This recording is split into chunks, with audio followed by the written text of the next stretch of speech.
So, you want to win at fantasy football?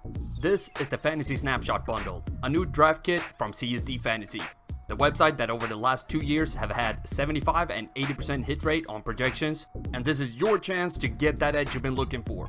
With the Fantasy Snapshot Bundle, you get full access to our draft kit with video breakdowns of quarterbacks, running backs, wide receivers, and tight ends. There are over 100 analysis of players you can get right now with even more to come. All this info is on demand on any device to help you succeed during draft season and beyond. Defeat your friends and family by going to csdfantasy.com and click on the Fantasy Snapshot Bundle, the only draft kit you'll need.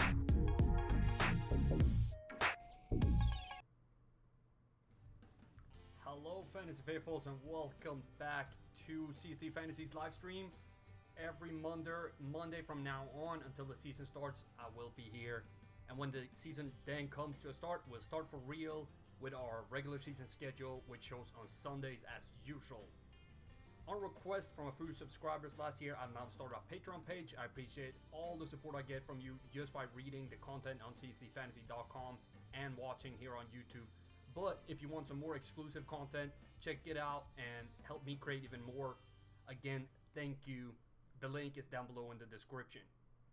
Today I will be starting the draft guide series here on the live stream.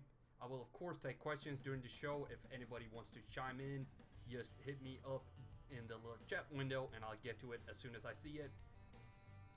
The draft guide series will be in 4 parts. Today part 1 is CSD Drafting, as you can see on the screen.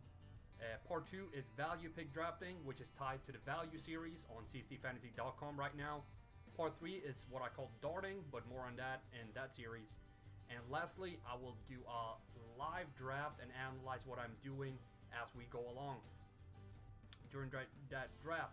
Usually I don't start this quick, but I see somebody is on the stream right now, so if the sound is good, please let me know in the chat. If I need to turn anything up, turn anything down, let me know.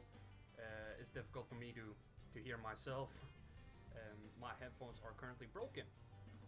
I have tweeted out that we're live, so people know. I know I've been away for a little bit as well from the live stream, but I will get that back on track.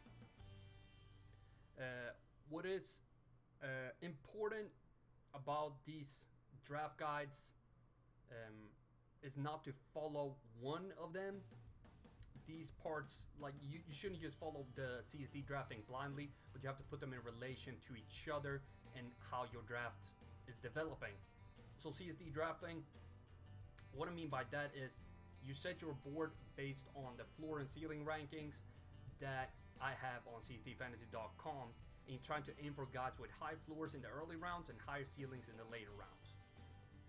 This is a good way for you to get balance on your team and can help you not to overvalue players that play for your favorite team or players that certain fantasy experts hype up because they have a good feeling about them.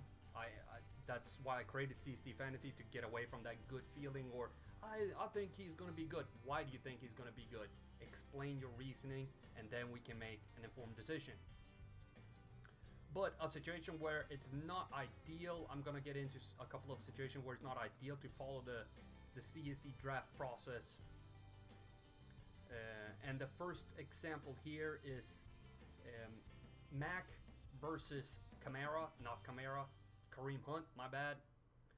Mac has a lower floor and a lower ceiling than Kareem Hunt. So according to CSD Drafting, he is the lesser of the two in a vacuum. You should try to get Kareem Hunt on your team. But as we all know, Hunt will be suspended for 8 games, making Mac a better pick over the first 8 games and a better pick for your team over the course of an entire season. Hunt might be the better fantasy player when he gets back for the last 8 games, but for the purpose of explaining why this is not an end-all be-all, this example works pretty well. You can see that Mac's floor is 2 points, his ceiling is 18.1, while Hunt, when he was on the Chiefs, he had a ceiling. Oh, I mixed them up. He had a floor of 7.8 and a ceiling of 26.5, of course. That's all messed up right there, but you get the gist of it. Let's take a gander at the chat real quick. So that was the first example and why you need to have CSD CSD drafting as an outline and not as an end-all be-all that you follow blindly. Another example I got on screen here for you is Sammy Watkins and Tyrell Williams. Both are going in later rounds. Rounds I focus, or CSD drafting, I should say, is focusing on a high ceiling. Watkins has the higher ceiling, so he should, according to CSD drafting, be the best guy to draft, but we have to take their team situation into account. The Chiefs rarely target their second wide receiver that much, while Williams only has Antonio Brown to compete for targets with, something that has benefited the guy behind Brown a lot over the last few years. Both Smith-Schuster and Martavis Bryant were viable. Sure, they had a better quarterback than Derek Carr, but it's still way more opportunities for Williams to get to that ceiling over the course of a season than it is for Watkins, depending on those targets.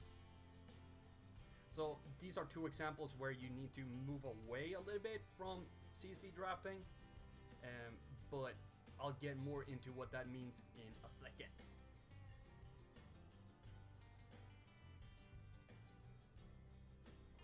So let me get a little bit of water.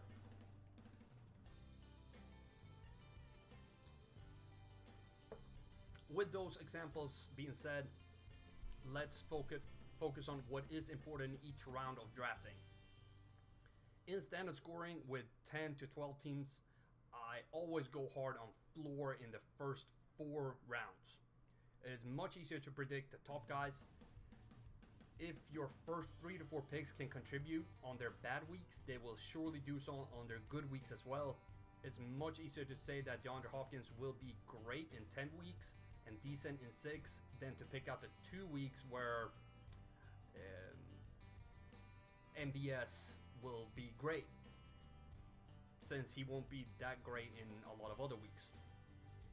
So early on in draft, focus on high floor to give your team a stable amount of points to lean on each week. After that, I go pretty even in rounds 5 to 6. I don't value floor or ceiling more than the other. I try to stay as flexible as possible here in the case that I got a little too heavy on a single position in the first 4 rounds. I gotta be able to change up here and get starting running back if I got 3 receivers in the first 4 rounds in this example. So try to be a little bit on your toes in rounds 5 and 6. Don't focus too much on I need a high floor, I need a high ceiling. A little bit more need over anything in those rounds. After round 6, it goes over to focusing more on the high ceiling until I start looking at quarterbacks. I don't do quarterbacks early in any situation. As I can get a quarterback with a high floor in rounds 9 and beyond, I will not even think about one before that. Quarterbacks, the position is sort of like a top 4 pick. There's so many of them that will be viable in fantasy, and you can in general only start one in each league. So you don't want to overvalue the position, since let's say Aaron Rodgers goes in round 4, but you can get Matt Ryan, who's just a few floor points lower in rounds 9. You might want to look at Ryan later on in the draft. That position is sort of an outlier, but in general, don't go quarterback early when you're doing CSD fantasy draft. So to summarize, CSD drafting is a good way to set your board to not get swept away with narratives, but is not an end-all be-all strategy, as situations for players are different, especially when they change teams and with suspensions. You should focus on a high floor in early rounds and give your team more stability. The same for your quarterback, but you shouldn't draft a quarterback before round 9. In rounds 5 and 6, you should be flexible, as you might need to pick a player at a position you are thin at. After that, go for ceiling. These guys can be streamed week in and week out, or week to week, I should say, with the help of CSD Fantasy score projection on csdfantasy.com. I post articles on Thursday where you can get score projections for everybody, or follow the stream on Sunday. I haven't set a start time for that. It's usually 12 p.m., but there you can get all the information you need to stream players. Again, I would like to mention the Fantasy Snapshot Bundle. You get full access to our draft guide with video breakdowns and draft grades over 100 players right now, with even more to come in the future. On this Thursday, I will be looking at the most valuable wide receivers, and this weekend I will release a new fantasy snapshot video right here on YouTube.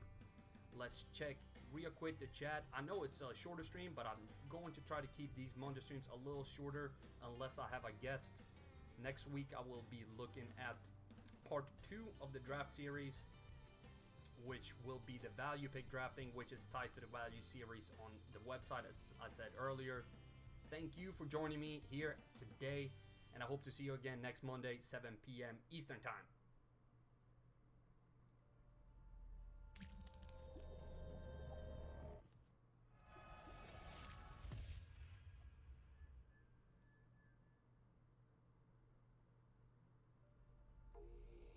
So, you want to win at fantasy football?